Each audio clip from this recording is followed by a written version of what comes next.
مرزا اسد اللہ خان غالب آگرہ میں پیدا ہوئے، نوجوانی میں دلی آئے اور اسی شہر کو وطن بنا لیا۔ مرزا غالب کے بزرگ فوج سے تعلق رکھتے تھے۔ وہ بہادر شاہ ظفر کے دربار سے مورخ اور پھر استاد شاہ کی حیثیت سے وابستہ رہے۔ بہادر شاہ ظفر نے انہیں نجم الدولہ، دبیر الملک، نظام جنگ کے خطابات عطا کیے تھے۔ 1857 کے انقلاب نے مرزا کو بہت دل برداشتہ کیا اور ان کی ملازمت بھی ختم ہو گئی۔ اس دور میں نواب یوسف علی خان والی رامپور نے ان کی سرپرستی کی اور انہیں اپنا استاد بنا لیا۔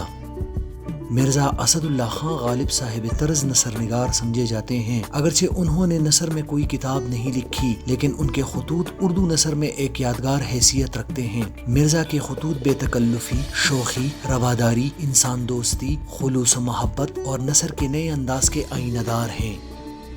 غالب اردو شاعری کے لیے باعث فخر ہیں۔ انہوں نے اردو شاعری کو بیاں کا ایک نیا انداز دیا۔ دیوان غالب اردو شاعری میں ایک نئے طرز احساس کا حامل مجموعہ ہے۔ وہ ایک مشکل پسند شاعر ہیں۔ ان کا انداز منفرد اور دوسرے تمام شعراء سے ممتاز ہے۔ ان کے اشارے اور کنائے شعر کا لطف بڑھاتے ہیں۔ وہ 15 فروری 1869 عیسوی کو انتقال کر گئے اور دہلی کی بستی نظام میں دفن ہوئے۔